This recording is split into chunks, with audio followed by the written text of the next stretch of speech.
I could fit two of me in the person I used to be 7 years ago. I wasn't just obese. I was miserable. I was angry at myself, at the world. I felt like I'm disappointing my loved ones by not getting the results I want. And I wanted to lose weight. And I tried everything. But every time I would lose a few pounds, they came back. And the more I tried, the harder it was. It was almost as if there was this voice in my subconscious saying, Mariola, you're 212 pounds and a half. You will always be 212 pounds and a half. That's who you are. Don't bother exercising, don't bother dieting, you're wasting your time. And each time I would start a new exercise routine or new diet, just when I thought I was on the right track, pizza! I would inexplicably craved pizza. Gained the weight back, started the cycle again. New Year resolution, new accountability buddies, new gym membership, new meal prep containers. Say, Mariola.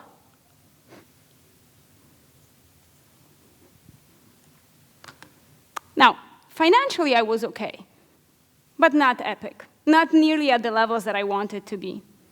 And each time I would think about starting an investment or business, Mariola, you will always be working for somebody else making an average salary. Don't bother starting your business. You're wasting your time. It's hard. It's complicated.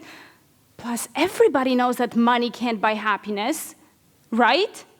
Right? And each time I would pursue that greater financial opportunity, fear, doubt. I would procrastinate or talk myself out of the idea.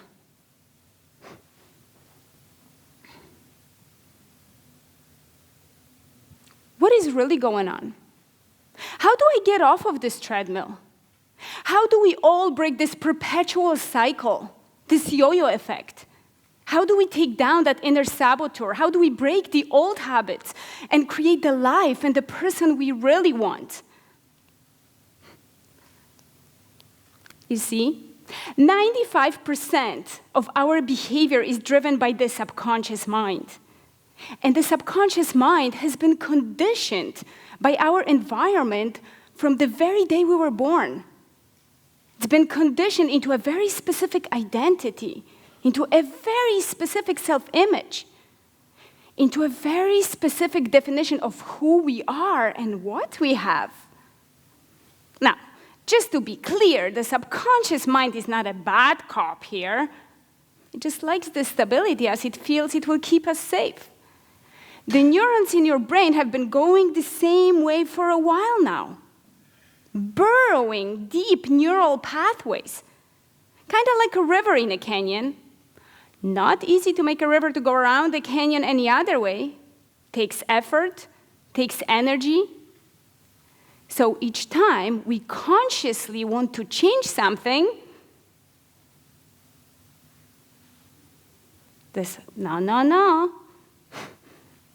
And when you are that close to that promotion, to finally committing or finding this magical relationship, or to being fit, self-sabotage, procrastination, fear, doubt, sometimes even headache or any other physical pain, or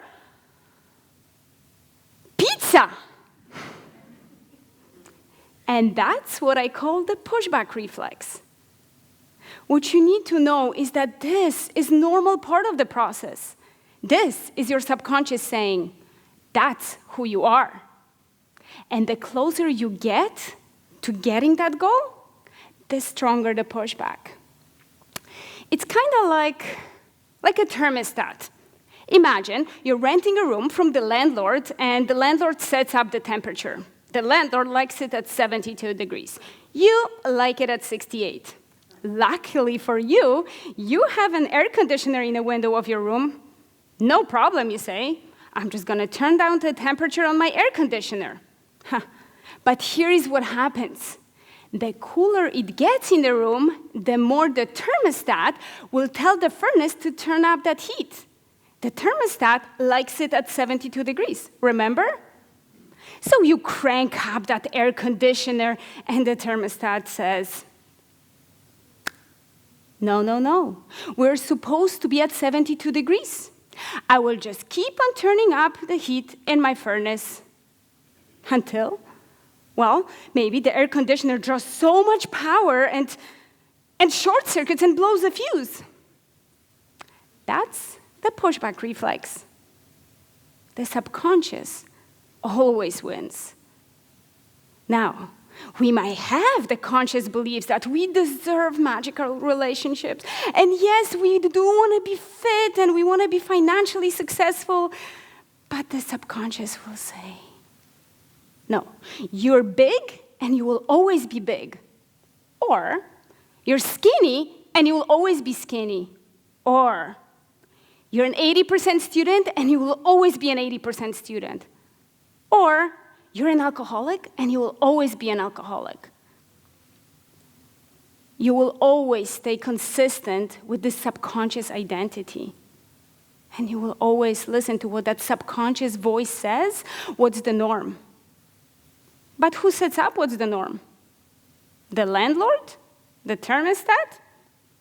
That's why the subconscious always wins unless you learn how to manage your subconscious voice, unless you learn how to change that setting in your thermostat. When I was changing a setting in my thermostat, it felt as though I was talking to two different people. I would visualize and ask, what would that epic version of myself do in a certain situations? I know it sounds funny. It felt funny, it felt silly, and it felt forced, and especially in a shopping mall. Mariola, go get that pizza. One slice won't hurt anyone. Stop it. That's the old Mariola. I'm a new Mariola. I want salad. I wasn't perfect. I relapsed. Until here I am, sitting in a restaurant, and my friend says, oh, you're getting your usual, the salad, right? And then it hit me. I no longer had to fight with myself to skip over the pizza options. I didn't even see them. The salad became my new norm. If you really, really want to change, you must learn how to manage the subconscious voice so it doesn't manage you. Here, let's try something. Stand up if you can. And those watching on a video, you want to do it too. Shake your body a little bit. Now put your hands on your hips in your power pose. You know what it is. Think Superman or Wonder Woman. Smile. And close your eyes. Take 3 deep breaths.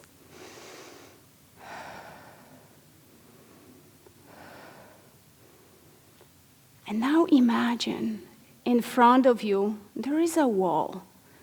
The kind of a wall like in a science fiction movies. It's blurry, but you can see through it. Maybe there is a force field.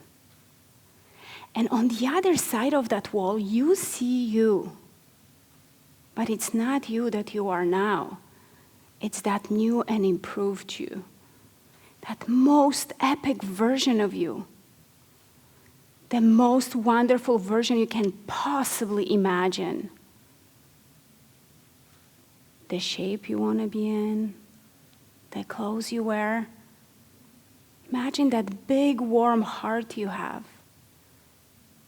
that wisdom you embody. Now take even a closer look at that epic version of you on the other side of that force field. See, how is this version standing? How is this version breathing? What is this version thinking? What is this version feeling? Now, in a moment, I'm going to ask you that in your mind's eyes, you step over that force field, that blurry wall, and when you do, you will step into that epic version of yourself. Ready? 3, 2, 1. Walk over that force field and step into that version of yourself. Now, with each breath you take, imagine that version of you awakening in you.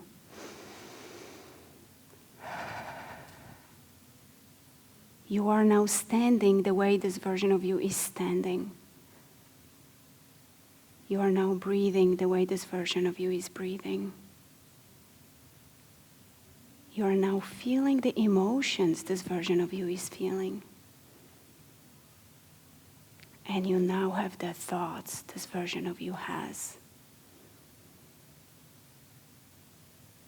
Now squeeze one of your hands and imagine a goal in your life that you would love to see accomplishing.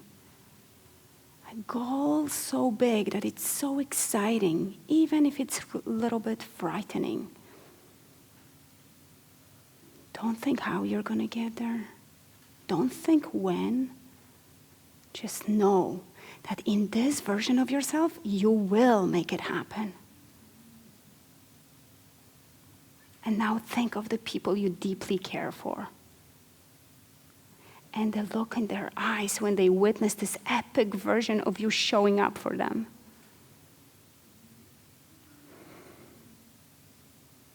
Feel the emotions you will be feeling when you make them excited. When you make them happy, when you make them proud. Enjoy it. Okay, you can open your eyes now and you can stop squeezing your hand. You can take a seat. You know what? If you were able to visualize that version of yourself, it just proves that you have everything that you need inside of you to make it happen. You don't need tons of new skills. You don't need decades of education. All you need to do is to awaken this epic version of yourself each time you're going through your pushback reflex. You've just begun rewiring your subconscious mind and forcing these neurons into the neural pathways that you want them to go. You've just toggled that setting in your thermostat. You've altered the course of your autopilot. You've changed the code of your own operating system. Now, it is the consistent practice of this tool and tools like it that will help you to manage that subconscious voice so it no longer manages you. I know it works because I've seen it with my own results. I've seen it with the results of my clients. Many already very successful, they needed to go to their next level. They needed to push through their pushback reflex. It helped a 50-year-old woman to become bikini and bodybuilding champion by overcoming the food cravings. It helped another one to overcome that fear and an anxiety of interviewing and public speaking so he could land the career he'd always wanted. And yet another one to overcome the fears, doubts, procrastination so she could become that wonderful business owner she had always wanted to be. Once you push through that pushback reflex, once you learn how to manage your subconscious voice so it no longer manages you, that's when you consistently would get the results you want for yourself. That's when you might even tap into higher levels of spirituality, because that's when that voice becomes for you the voice of God, Spirit, grace. whatever you believe in.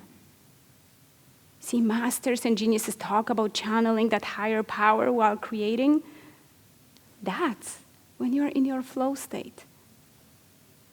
And that's when the magic happens. You see, 7 years ago, I had this dream to not to be so obese, to not to be so angry and disappointed in myself and feeling I'm disappointing others.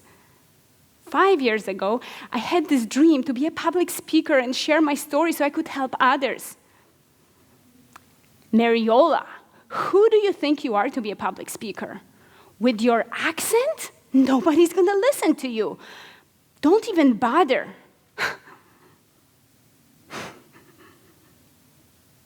Learn how to manage your subconscious voice so it does not manage you.